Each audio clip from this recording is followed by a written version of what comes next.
सलाम आदाब, मैं रमीज रेजा। आप देख रहे हैं द गगन टॉप। आप सभी को दीपावली की हार्दिक बधाई, बहुत बहुत शुभकामनाएं, बहुत बहुत मुबारकबाद। दीपावली बुराई पर अच्छाई का प्रतीक है।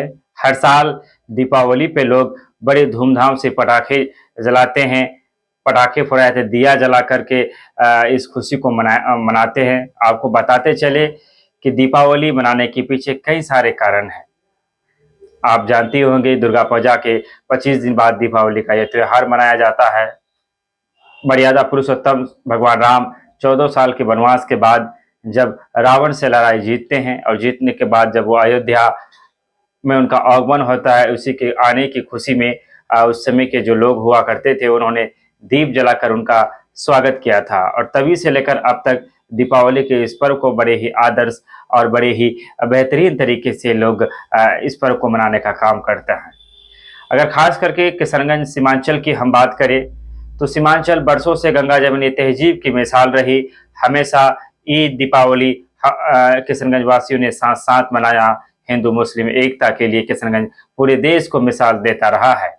कभी भी धर्म के नाम पर यह कोई अपवित्र घटना नहीं घटी। हमेशा यहाँ तमाम धर्मों को मानने वाले लोगों ने एक दूसरे के पर्व त्योहार को बेहतर तरीके से मनाया। अगर आज दीपावली के मौके पर आप मार्केट में जाएंगे तो आपको मुस्लिम समाज के लोग भी दीपावली में सम्मिलित होते हुए मिल पाएंगे। इस तरह से ईद के मौके पर भी होते हैं। हालांकि कुछ लोगों को ये रास नहीं आती है, वो समय समय पर किशनगंज की जो तहजीब है, जो गंगा जमीनी तहजीब है, उसे बिगाड़ने के लिए वो नए नए षड्यंत्र रचाते हैं। अपनी बातों से, अपने शब्दों से यहाँ की भोली भाली आम जनता को भड़काने की कोशिश में लगे रहते हैं। लेकिन सलाम कीजिए किशनगंज की आवाम का, सलाम कीजिए यहाँ की जो एक वातावरण है, जो यहाँ की फिजाओं में एक मोहब्बत है, जो हमेशा किशनगंज अमन का प्रतीक रहा। हमेशा किशनगंज गंगा जमीनी तहजीब का एक मिसाल दिया। कहा जाता है कि हिंदुस्तान वो धरती है जहाँ पर तमाम मजहबों को मानने के लिए उनका अपना एक अधिकार है। यहाँ पर किसी को कोई प्रतिबंध नहीं कर सकता है कि आप धार्मिक दृष्टिकोण से कि आप ये कर सकते हैं, ये नहीं कर सकते। लेकिन बीते कुछ सालों से कुछ लोगों के द्वारा तमाम चीज़ों को ये करने की कोशिश की गई। लेकिन हम आपको बताते चले कि मौलाना अबुल कलाम आज़ाद ने किसी ज़माने में कहा था कि हिंदू मुस्लिम सिख ईसाई एक बाग के फूल के तरह है। जैसे एक बाग में गुलाब, चमेली, चंपा, रात रानी तमाम तर फूल होते हैं। अगर एक फूल भी मुरझा जाए तो गोया की बाग की खूबसूरती जो है वो नष्ट होती है। उसी तरह से हमारे हिंदुस्तान में बसने वाले, चाहे वो हिंदू हो, मुसलमान हो, सिख हो, ईसाई हो, जैन हो, पारसी हो, सभी उस एक बाग के फूल के तरह है। और तमाम तो लोग मिल करके इस बाग की सुंदरता को बढ़ाते हैं।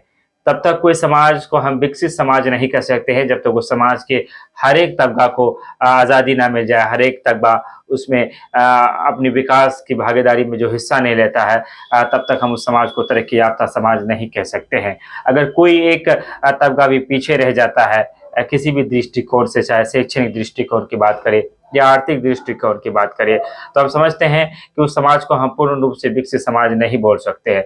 हमारे हिंदुस्तान की खूबसूरती है कि यहाँ सभी मजहब को मानने वाले लोग होते हैं। यहाँ कई किलोमीटर के बाद भाषाएं बदल जाती है, वेशभूषाएं बदल जाती है और वातावरण जो है वो भी बदल जाता है। लेकिन विभिन्नताओं में भी एकता, इसी का विभिन्नताओं में भी एकता, अनेकताओं में भी एकता, ये खूबसूरती है मेरे हिंदुस्तान की, ये खूबसूरती है हमारे भारत की। और उसमें से अगर हम सीमांचल किशनगंज की बात करें, हालांकि इस बात से इनकार नहीं किया जा सकता कि किशनगंज में 70% से ज़्यादा आबादी मुसलमानों की है। बावजूद उसके मुसलमान की तरफ से कभी हिंदुओं को तकलीफ नहीं हुई और हिंदुओं की तरफ से कभी मुसलमानों को तकलीफ नहीं हुई। हत्ता कि एक दूसरे की पर्व को बड़ी ही अमन व मोहब्बत और खुलूस के साथ मनाते हैं।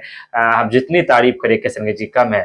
तो चलिए इस दीपावली का ये दीपावली का जो त्योहार है आपकी ज़िंदगी में खुशियाँ लाए, आपकी ज़िंदगी को भी ये जगमग कर दे, आपकी ज़िंदगी में प्रकाश लाए, आप भी प्रकाश में की रोशनी से जगमग हो जाए, आपके दुखों का अंत हो। हम भी यही दुआ करते हैं।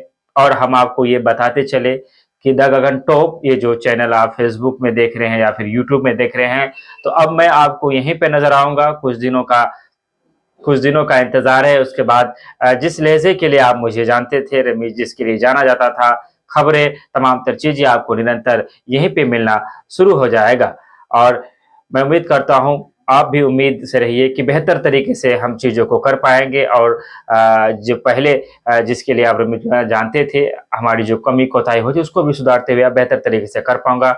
हमारे जो चाहने वाले हैं जो हमारे पहचानने वाले हैं, उनसे मेरा ख़ास अपील है, गुज़ारिश रहेगा कि इस पेज को आप फ़ॉलो कर लीजिए, अपने दोस्तों तक पहुँचाइए।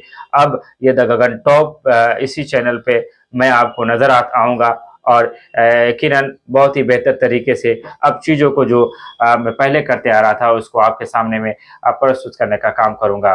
विदा लेना चाहेंगे आपसे, एक बार फिर गुज़ारिश करेंगे अगर आप फ़ेसबुक में हैं, तो पेज को फ़ॉलो कर लें, अगर आप यूट्यूब में हैं तो सब्सक्राइब करके बेल आइकन को प्रेस कर दें। धन्यवाद, शुक्रिया आपका।